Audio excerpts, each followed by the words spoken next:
I realized when I was editing, I keep talking about cutting all these strips, but I don't talk about how I did it. I started out with this green self-healing rotary cutter mat that I used to use when I was a quilter, and a hardware store glass cutter. It didn't work really well for me. I have a bunch of them. I kept having to replace them. It really didn't work. So then I got another handheld cutter. It still didn't work. I then went to a pistol grip cutter. Worked much better, much happier with this one. But for doing a lot of strips, it just, again, didn't work. So I found a beetle bug or Beetle Bits with this flying beetle blade. Very expensive, but I bought it on sale, so it wasn't too bad. Downside, the first one I bought, this part, while I was cutting one day, it just blew apart. And although it looks very simple to put it back together, I simply could not get the original back together, and it took quite a while to get a replacement. So now this is the replacement. I have another replacement in the wings. Since that first time, I haven't had any problem with it at all. So I'm not sure if it was just that one was defective or what was going on, but that's the only downside. I like the tray that it sits on. It's got these compartments that look like they're about a ½ inch deep. So all the little bits and pieces of broken glass end up in the tray and not on the table, not on the floor. I don't vacuum them up because if I am planning to make a bunch of frit balls, I actually will go through the tray and pick up the particular pieces that I want, or empty the tray and spread them all out. So let's see how this baby works. The main parts are the bar that sets the angle and the ruler that you can use to measure. Slide your glass in. I have it so that it's cutting at 0. Makes most sense to me. You slide your glass. In this case, I'm doing a ½ inch strip. I like to cut toward me, but I find that when I cut toward me, the little wheel hits the ruler, and not good for the wheel. It may be why the other one blew apart. So I cut away from me. I line up making sure that the wheel is not going to hit the ruler. Press down, maintaining even pressure, push to get your score. Cuts it neatly. The same measurement every time. To cut continuous strips, you just slide over. If I want another ½ inch strip, I'm going to slide the score I just did to the 1/2. Line the cutter at the 0, make sure it's not hitting the ruler, and off I go. Beautiful clean cuts. Same with each time. I have not yet done it, but by using this protractor part, you can actually cut diamond shapes and angles. But I just want to talk about this and show you as we move into the 4th ornament, which is the Christmas trees. These little trees, which once again are going to be using a whole bunch of strips of various greens. And this is the one that was in the main picture. I'm not sure if I'll do this one or this one. The only difference is after you've cut all the strips, this one you nip the corners a little bit to make it look more tree-like. It has a metal hanger in it. This one does not. It would need a glass hanger. Definitely I will move the tree up a little bit or put a larger star, because I do not want to use up all my glass hangers. So I will definitely be using a metal hanger on this one. And once I've cut all the strips, I'll make a decision about whether I'm going to keep them squared off or I'm going to nip the edges. The pieces are made up of 1/4 inch strips. I think I will use the brown I used for the branch, but I need to be more careful because I don't want to use the one that turned really blue. I don't want to do that one. So I have to be careful which section I use. The others are really pretty. They look like they have wood grain in them. The lighter one also turned out nice. So I may use the lighter brown or the ones that are darker with wood grain for the little stems. The rest is going to be all assorted greens. You'll notice on this one I also put a little green stringer because I wasn't sure if they would fuse close enough together. They did end up fusing close enough together, but I sort of like the look. So let me go back and get some greens and then we'll start cutting. You'll notice I did go a little bit crazy with the greens. So I have some transparents, some opaques, and then this one is an absolute favorite of mine. Venturine green. I love the little sparkle in there.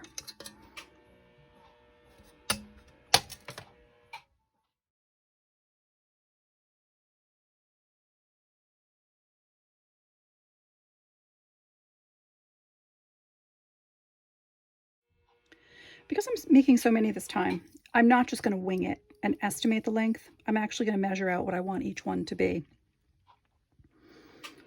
and keep track of it in my book. When you're doing one, I don't know that it really matters. You can guess and check. But if you're trying to do 6 at a time, you really need to be more effective in your measuring and cutting. So I realize I have an issue with green. And I have 1, 2, 3, 4, 5, 6, 7 different greens that are sort of solid. I have 2 that are swirly, but I'm not going to put those in because that would be a very different feature. So I will probably, whatever one I use at the bottom, I'll use at the top as well because it'll mostly be covered by the star. I went back and measured them. So the bottom is going to be 1.5, then 1 1/4, 1 1/8, 1 3/4, 5/8, 1/2, and 1/4 inch long.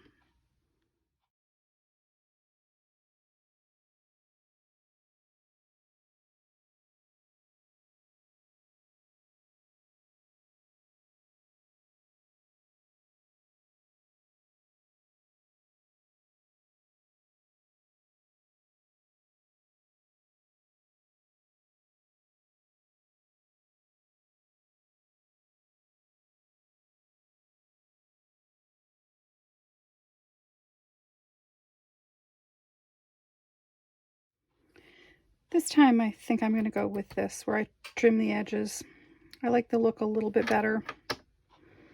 And now I have to go get my stars, which are actually starfish. Again, Tabitha Burrell. It was her sea creature mix where I found the first starfish. And then I bought a separate container of them. When I was doing the undersea pieces, like the little hearts, where it was the ocean with the little seaweed and the little creatures, that's when I got the whole bunch of them. And you'll notice some of them are way too big for what I'm doing. So I'll have to dig through here and find the ones that actually work for the size of the tree I'm doing.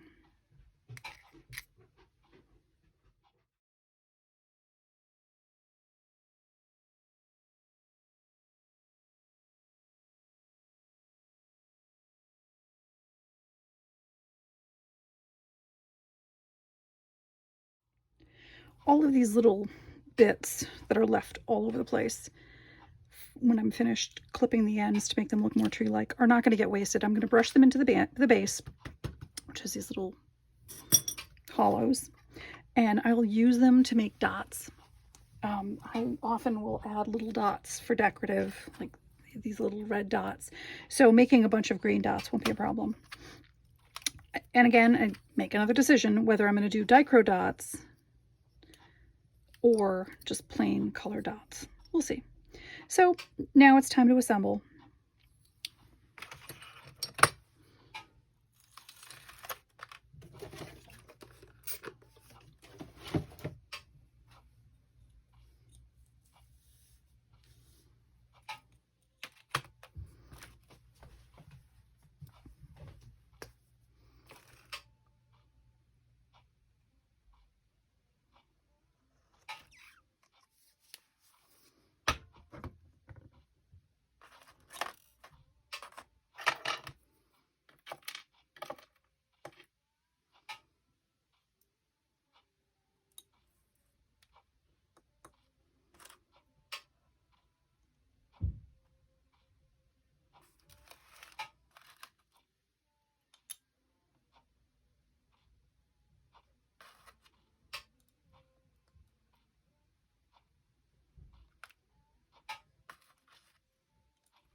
notice some of them are a little wonky on the side.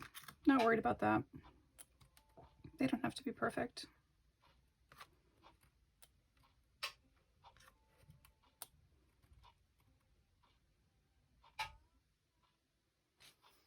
And this is where I need to stop and put a hanger in there. But I'm not sure where my hangers are. So let me stop here. I'll put a hanger in and then continue.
Whenever I'm assembling, I always use my old Omnigrid quilting ruler.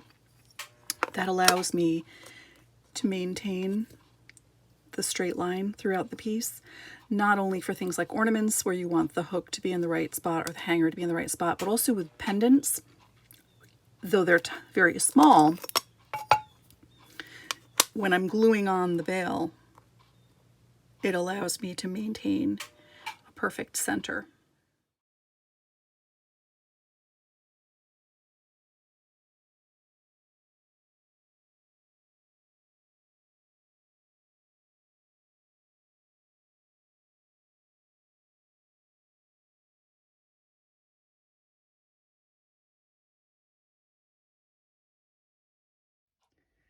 Finishing these is getting a little bit tricky because I don't have enough of the little dichro fit balls, and I can't make more right now because I use the fiber kiln to do it, and I can't run both kilns at one time without blowing a breaker.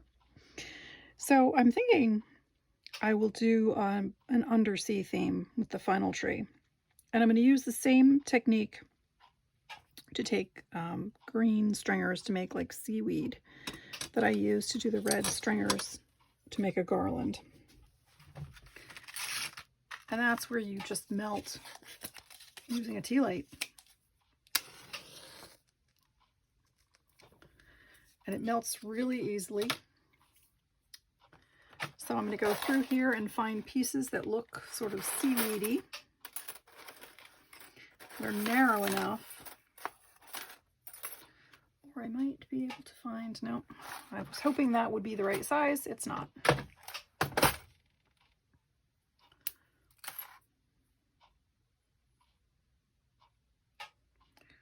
Oh, this heats up really quickly.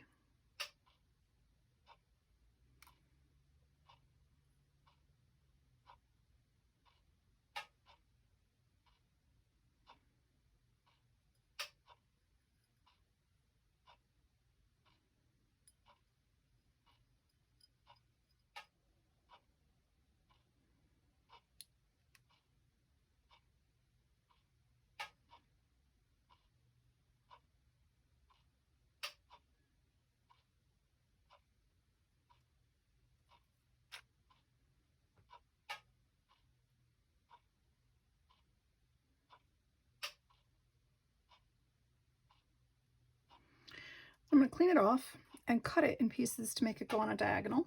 You have to be a little bit gentle with it once you've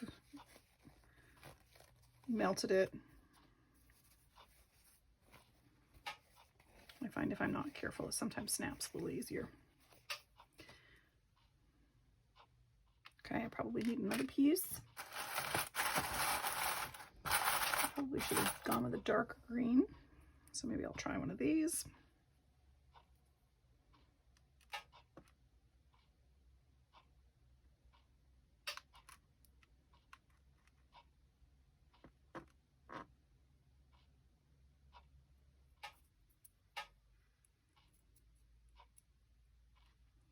This one is a lot thicker, so it's taking more to heat it. But I like the contrasting greens.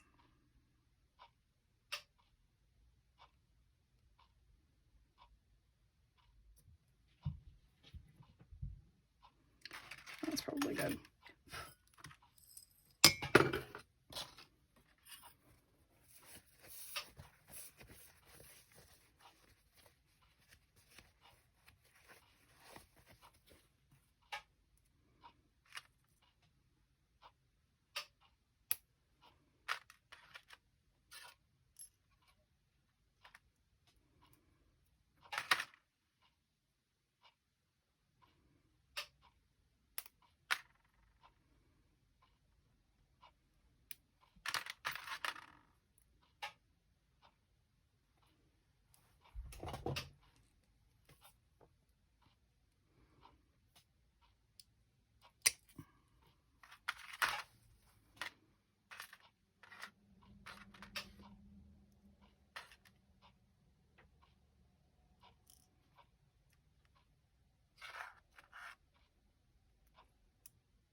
Okay, and instead of putting little circles on it, I'm going to put little sea creatures. So I have some seahorses, a couple of shells, and then I have a couple of scallop shells that I'll put on it.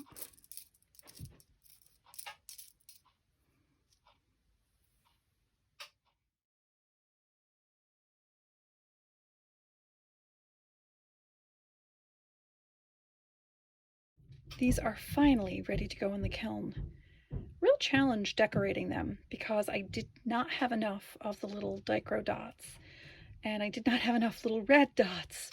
So I had to revise my idea, but they turned out well, and I'm ready to be done with this tray.